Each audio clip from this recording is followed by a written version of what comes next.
राजस्थान के विधानसभा चुनाव में कांग्रेस पार्टी ने हार का सामना किया है, लेकिन टोंक से चुनाव जीतते हुए नजर आए सचिन पायलट। ऐसे में देखा जाए तो सचिन पायलट को लेकर अभी सवाल उठ रहे हैं कि सचिन पायलट ने टोंक से चुनाव तो जीत लिए, कांग्रेस ने यहां पर हार का सामना किया है, लेकिन अब सचिन पायलट की भूमिका क्या कुछ रहेगी? क्योंकि देखा जाए तो सचिन पायलट 2020 से लेकर अब तक बिना किसी पद के काम कर रहे हैं और अब भी पायलट पर सभी की नजरें टिकी हुई हैं कि आखिरकार पार्टी हाईकमान अब उन्हें लोकसभा चुनाव को मद्देनजर रखते हुए कोई बड़ी जिम्मेदारी सौंपेंगे या फिर नहीं।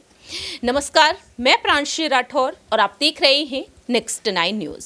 दरअसल आपको बता दें कि इस बार राजस्थान में जो विधानसभा चुनाव हुए, जहां एक तरफ अपने ही गढ़ सरदारपुरा से चुनाव लड़ते हुए नजर आए अशोक गहलोत, उन्होंने जीत हासिल की और सचिन पायलट ने टोंक से चुनाव लड़े और वह 29,000 मतों से जीत हासिल करते हुए नजर आए हैं। पायलट का कहना साफ तौर पर रहा है कि जनता ने यहां पर एक बार फिर से भरोसा जताया है और जनता की उम्मीदों पर वह खरा उतरे हैं। सोशल मीडिया पर उन्होंने ट्वीट किया और अपनी बात रखी, लेकिन अब यहां पर नजरें टिकी हुई हैं कि पायलट की भूमिका क्या कुछ होगी। सवाल यहां पर रहेगा हमारे सहयोगी अबरार से, क्योंकि अब यहां पर सूत्रों के मुताबिक जो बातें निकलकर सामने आ रही हैं कि पायलट को क्या अब दिल्ली की सियासत में वाकई में एक्टिव किया जाएगा, उन्हें राजस्थान की सियासत को ध्यान में रखते हुए ही कोई अहम भूमिका दी जाएगी या फिर राष्ट्रीय स्तर पर। हमने देखा कि भारत जोड़ो यात्रा के दौरान उन्होंने भारत जोड़ो यात्रा का मैनेजमेंट बखूबी संभाला, लेकिन दूसरी ही तरफ यहां पर देखा जाए तो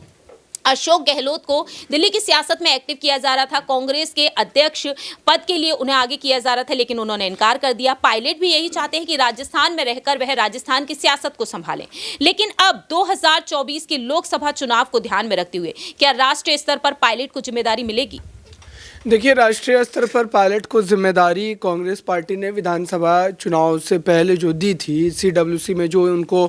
मेंबर बनाया गया था, तो ऐसा लग रहा था कि राजस्थान की राजनीति में गुर्जर वोट बैंक जो है वो भारतीय जनता पार्टी के खिलाफ पूरी तरीके से जो है कांग्रेस के खेमे में चला जाएगा, लेकिन ऐसा हुआ नहीं। और कांग्रेस पार्टी के लिए सबसे ज़्यादा शॉकिंग अगर नतीजा किसी भी राज्य का रहा तो वो राजस्थान का रहा, क्योंकि राजस्थान में अशोक गहलोत ने जो बीते 5 वर्षों में काम किया है, हालांकि उसमें जो सचिन पायलट के साथ उनकी नोक-झोंक जो लड़ाई सीएम पद को लेकर के रही, उसको लेकर के लगातार ये बातें कही जा रही थी चुनाव से पहले कि सचिन पायलट की नाराज़गी का कांग्रेस पार्टी को बड़ा जो है नुकसान हो सकता है। लेकिन जब सचिन पायलट को सीडब्ल्यूसी में हिस्सा मिला, उनको जिम्मेदारी मिली, तो ऐसा लगा कि पार्टी के उन तमाम जो है बातों को भुलाकर जो है चाहे वो अशोक गहलोत हो, सचिन पायलट हो, जो है एक मत होकर के पार्टी की जीत के लिए काम करते नजर आएंगे। लेकिन उसके बावजूद भी अगर नतीजे उनके पक्ष में नहीं आए हैं तो अब सचिन पायलट को भी अपने उस राजनीतिक कद को साबित करना पड़ेगा,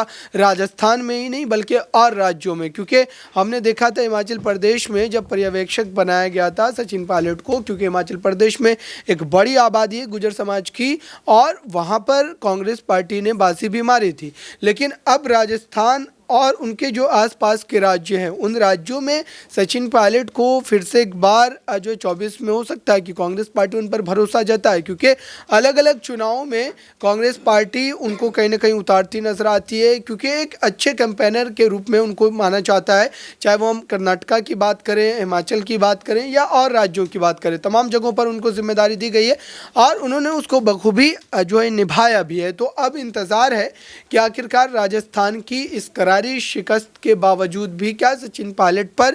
कांग्रेस पार्टी भरोसा जताते हुए उन्हें आने वाले 24 के चुनाव में जो है कोई बड़ी जिम्मेदारी देती है। वाकई में ये देखना काफी ज्यादा अहम हो चुका है कि अब 2024 में जब लोकसभा चुनाव होंगे तो लोकसभा चुनाव के लिए यहां पर पायलट के लिए क्या कुछ खास होगा कांग्रेस खेमे में, क्योंकि सीडब्ल्यूसी का हिस्सा तो वह बन चुके हैं और 2024 भी नजदीक है, तो पायलट को ध्यान में रखते हुए यहां पर सोच विचार अब भी किया जा रहा है। अब तक देखा जाए तो कई ऐसे पदों को लेकर खबरें सामने आ चुकी हैं। अब देखते हैं कि आखिरकार सोनिया गांधी, राहुल गांधी और प्रियंका गांधी वाड्रा का क्या कुछ अहम फैसला होता है, क्योंकि कांग्रेस नेता जो हैं रघु शर्मा, उन्होंने साफ तौर पर दावा किया है कि राजस्थान का भविष्य तो पायलट ही है। तो यानी कि 5 सालों के बाद जब चुनाव होंगे तो वाकई में यहां पर पायलट मुख्यमंत्री के पद पर देखे जाएंगे या फिर नहीं, ये बड़ा सवाल है। और दूसरी ही तरफ राजस्थान में रिवाज तो यहां पर देखने को मिल ही रहा है। तो आपकी क्या कुछ राय प्रतिक्रिया है सचिन पायलट की भूमिका पर? कमेंट सेक्शन में आप बता सकते हैं। फिलहाल के लिए हम चलते हैं, बाकी की तमाम अपडेट्स के लिए आप देखते रहिए नेक्स्ट 9 न्यूज।